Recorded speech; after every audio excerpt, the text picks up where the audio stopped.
अतुल ने अपने ससुर जी यानी रति के पिताजी से रति पर आए दिन हमलावर होने वाले जिन्न के बारे में शुरुआत से सब बताने को कहा। ससुर जी ने कहा कि जब रति स्कूल में पढ़ती थी और गांव में अपनी सहेलियों के साथ खेला करती थी, एक दिन रति खेलते हुए गांव के उस हिस्से में चली गई जहां से लोग बिल्कुल गुजरना पसंद नहीं करते थे, क्योंकि हमारे बुजुर्ग बताते थे कि वहां जिन्न रहते हैं और अगर वो एक बार इंसान के शरीर में घुस जाएं, तो फिर कभी इंसानी शरीर नहीं छोड़ते, मरते दम तक उसी शरीर में रहते हैं और जीवन भर परेशान करते रहते हैं। रति अपनी सहेलियों के साथ उसी वीरानी जगह खेलती रही और एकदम से बेहोश हो गई, जिससे उसकी सहेलियां डर गई और उन्होंने भागकर हमारे घर आकर ये बात बताई। फिर मैं सारे काम छोड़कर रति को लेने भागा। वहां पहुंचकर मैंने देखा कि रति तो अकेले ही उस वीराने में बैठी जोर जोर से हंस रही है। मैं डरते हुए उसके पास पहुंचा तो उसके शरीर से बहुत ही तेज इत्र की महक आ रही थी, जिससे मैं बहुत अजीब सा महसूस कर रहा था, जैसे मानो मुझे अभी नींद आ जाएगी। मुश्किल बहुत हुई, फिर भी मैं रति को वहां से निकालकर घर ले आया। लेकिन उस रात रति ने हमारे पूरे घर को सोने नहीं दिया।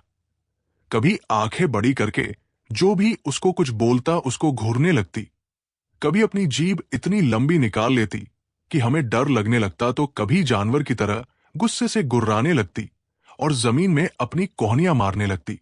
ये सब देखकर हमारा पूरा परिवार डर गया था। फिर हमने पड़ोस से एक महिला जो भूत प्रेत का इलाज करती थी, उनको बुलाया और सारी बातें बताकर उनसे रति को ठीक करने को कहा। उस महिला ने 5 मिनट में ही अपने हाथ खड़े कर दिए और मना कर दिया। फिर उसने कहा कि ये कोई भूत प्रेत या साधारण आत्मा नहीं है, ये तो 100 साल से भी पुराना जिन्न है, जो कभी पास के गांव में एक आदमी के अंदर घुस गया था और उसने अगली ही रात अपने पूरे परिवार को चाकुओं से गोद कर मार डाला था। और उसी रात उस आदमी ने भी फांसी लगाकर आत्महत्या कर ली थी। तब से उस गांव के लोग कभी इस वीराने की तरफ फटके तक नहीं है। इतना कहकर और माफी मांगकर वो महिला अपने घर चली गई और हमारी वो पूरी रात काली हो गई। फिर अगले दिन सुबह से ही मैं और मेरे बड़े भाई ने रति का इलाज करने के लिए भगत, ओझा और तांत्रिकों से बात करनी शुरू कर दी, मगर शाम तक कोई उस जिन्न का नाम सुनकर रति का इलाज को तैयार नहीं हुआ। रात करीब 8 बजे पड़ोस से एक लड़का किसी मौलवी को ले आया और बैठते ही मौलवी ने अपने लंबे चौड़े किस्से सुनाने शुरू कर दिए और हमें विश्वास दिलाया कि इस जिन्न को मैं आराम से अपने काबू करके इससे अपने सारे काम कराया करूंगा। हमें भी अब काफी यकीन हो गया था कि चलो इस समस्या से आज ही छुटकारा मिल जाएगा और हमारी बच्ची ठीक हो जाएगी। हम रति को मौलवी के पास लेकर गए। रति मौलवी को देखकर मर्दाना आवाज में जोर से हंसने और जमीन पर बैठ गई।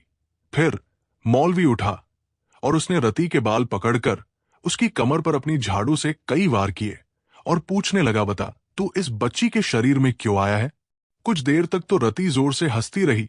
फिर उसने मौलवी का हाथ पहले तो अपने बालों से छुड़ा लिया, फिर उसकी गर्दन पकड़कर जमीन पर मौलवी को लेटा दिया और उसका गला दबाने लगी। ये देखकर हम सब लोग मौलवी को छुड़ाने दौड़े। हमने रति को पकड़कर काफी खींचा, मगर वो टस से मस्तक नहीं हुई। हमें ऐसा लग रहा था जैसे हम किसी चट्टान को हिलाने की कोशिश कर रहे हों। उधर मौलवी के मुंह से झाग आने लगे और हम सब डर गए। फिर मैं रति के पैरों में गिरकर मौलवी को छुड़वाने के लिए उस जिन्न से भीख मांगने लगा। शायद फिर उस जिन्न को मौलवी पर दया आ गई या मुझ पर उसको तरस आ गया, ये तो मैं नहीं कह सकता, मगर उस दिन वो मौलवी मरते मरते बच गया।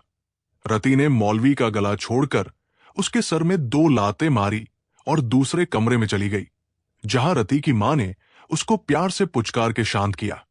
मौलवी उठा और बिना हमसे कुछ भी बोले शर्मिंदा होकर गांव से बाहर निकल गया और हमारी समस्या उस दिन भी नहीं सुलझ सकी और कई दिनों तक हमारी बहुत कोशिशों के बाद भी कोई इस मामले में हमारी मदद नहीं कर सका।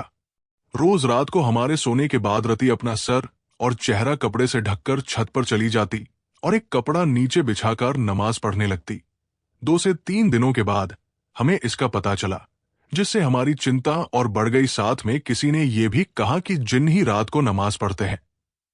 ये जिन्न आपकी बेटी के शरीर में अपना पक्का घर बना रहा है और इसका इलाज जितना देर से होगा, इस जिन्न के आपकी बेटी का शरीर छोड़ने की उतनी ही कम संभावना है। अब इलाज तो ढूंढना ही था, साथ में जल्दी भी करनी थी, जिससे ये जिन्न बेटी के लिए पूरी जिंदगी की परेशानी न बन जाए। कई हफ्ते ऐसे ही और बीत गए। रति ऐसे ही रात में हमारे बहुत रोकने पर भी नमाज पढ़ती रही और अब ऐसे लगने लगा जैसे हर समय जिन्न मेरी बेटी पर सवार रहता है। मैं अपनी बेटी से बात करने को कई दिनों तक तरसने लगा था और रोज मंदिर जाकर उसके ठीक होने की दुआएं मांगने लगा था। फिर एक दिन एक दयाल नाम के व्यक्ति को मेरे साले साहब घर ले आए और उन्होंने घर में आते ही कह दिया था कि मैं किसी बात का दावा नहीं करूंगा और न नहीं कभी किसी बात की जिम्मेवारी लूंगा।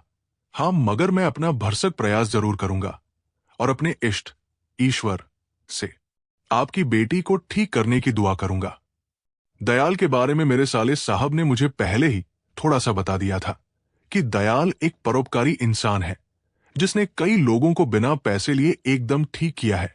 दयाल को जन्म से ही कुछ सिद्धियां प्राप्त है, इसलिए इन्होंने मानव कल्याण का बीड़ा उठाया है।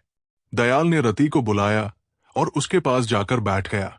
फिर दयाल ने बिना किसी झाड़फूं के सिर्फ मंत्रों से ही जिन्न को रति के मुंह से बुलवाना शुरू कर दिया। दयाल ने पूछा कि तूने इस लड़की के शरीर पर कब्जा क्यों किया है? उधर से जिन्न ने जवाब दिया कि काफी दिनों बाद मेरे पास कोई मासूम, निर्दोष और पवित्र व्यक्ति आया जिससे मेरा मन उसके शरीर में जाने के लिए लालायित होने लगा और मैंने इसके शरीर को हमेशा के लिए अपना घर बना लिया। फिर दयाल ने पूछा, लेकिन इस लड़की पर तेरा अधिकार नहीं है, तू इसके शरीर को छोड़ने का क्या लेगा? जिन्न ने कहा कि मुझे जो चाहिए था वो मिल गया है और मुझे कुछ नहीं चाहिए। दयाल ने कहा कि तुझे रति को छोड़ना ही होगा, या तो तू ऐसे ही मेरी बात मान ले, नहीं तो तुझे भारी परेशानी उठानी पड़ेगी और इसके शरीर से जाना भी पड़ेगा। जिस पर जिन्न जोर से हंसने लगा और बोला कि तेरे जैसे कितने आए, तू भी कोशिश कर ले। दयाल ने मंत्र पढ़ने शुरू किए जिससे शुरू में जिन्न पर कोई असर नहीं पड़ा और वो हंसता रहा, लेकिन कुछ देर बाद जिन्न थोड़ा विचलित होने लगा और फिर उसने घबराकर दयाल को चेतावनी दी कि अगर तूने ये मंत्र अभी नहीं रोके तो मैं इस लड़की रति को अभी मार दूंगा, फिर चाहे तुम लोग मेरा कुछ भी कर लेना। दयाल थोड़ा रुक गया और मुझसे बोला कि मुझे आज रात का समय और दे दीजिए। मेरा लक्ष्य जिन्न को भगाना ही नहीं, रति को सुरक्षित करना भी है। मैं कल रात को पूरी तैयारी से आऊंगा। 24 घंटे बाद दयाल को आना था और वो 24 घंटे मेरे जीवन के सबसे लंबे 24 घंटे थे जो गुजर ही नहीं रहे थे।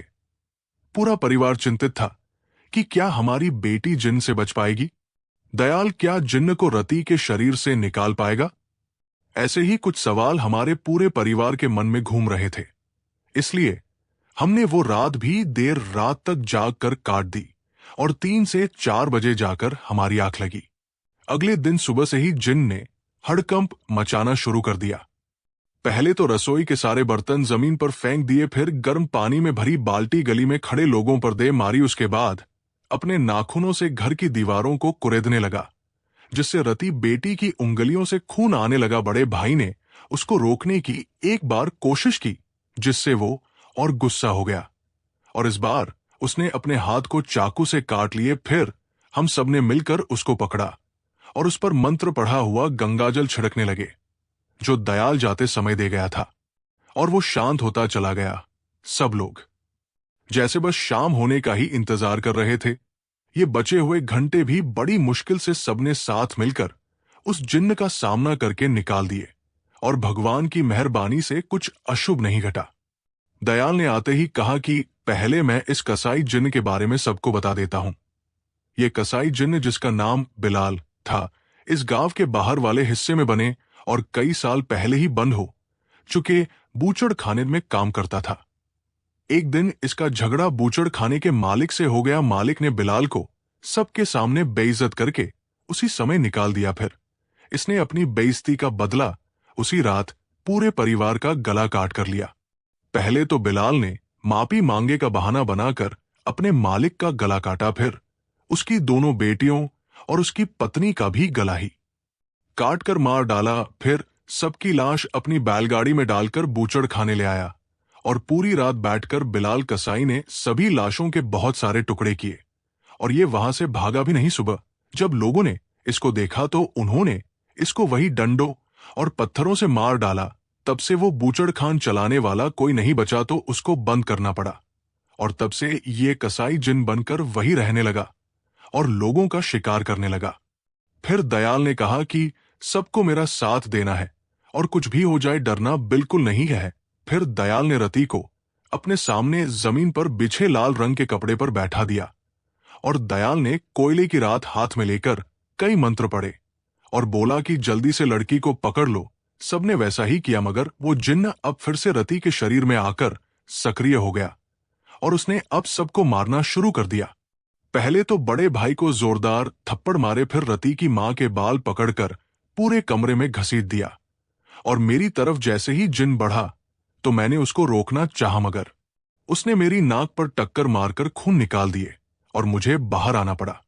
अब जिन्न एकदम बेकाबू होकर कमरे से बाहर भागने लगा। जो भी उसको रोकता उसको या तो वो काट लेता या उसको थप्पड़ मारकर वो पीछे हटा देता। ऐसा ही कुछ समय चलने के बाद मैंने हिम्मत की और अंदर हनुमान जी का नाम लेकर घुस गया। मुझे वापस आकर कोशिश करता देख बड़े भाई और मेरी पत्नी की भी हिम्मत बढ़ गई और हमने जिन्न को पकड़कर जमनी पर बिछे लाल कपड़े पर लेटा दिया। फिर जल्दी से दयाल ने अपने हाथ में रखा भभूत राठ रति के माथे, चेहरे और उसके हाथ पैरों पर रगड़ दिया, जिससे कसाई जिन्न बाहर निकलकर एक धुएं की तरह कमरे में घूमने लगा और कहने लगा, दयाल तेरा ये इलाज कब तक चलेगा?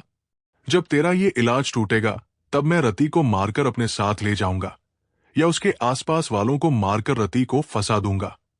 दयाल ने हमसे कहा कि अब तो मैंने इस जिन्न को रति के शरीर से निकाल दिया है, मगर ये जिन्न अब भी रति के आसपास ही रहेगा और किसी से एक भी चूक हुई तो ये वापस आकर फिर से आतंक मचा देगा। तुम लोगों को होली, दिवाली या घर में कोई बड़ी खुशी के मौके पर इलाज यानी कि पूजा कराकर रति को सुरक्षित करना पड़ेगा, जिससे ये जिन्न हमेशा दूर रहेगा। तब से हम आज तक ऐसे मौकों पर पूजा या इलाज कराकर रति का सुरक्षा कवच बनाकर रति को बचाते आए थे, मगर अतुल आपकी जिद की वजह से ये कवच टूट गया और उसका भयंकर परिणाम हम सबने ही इस बार भोगा है।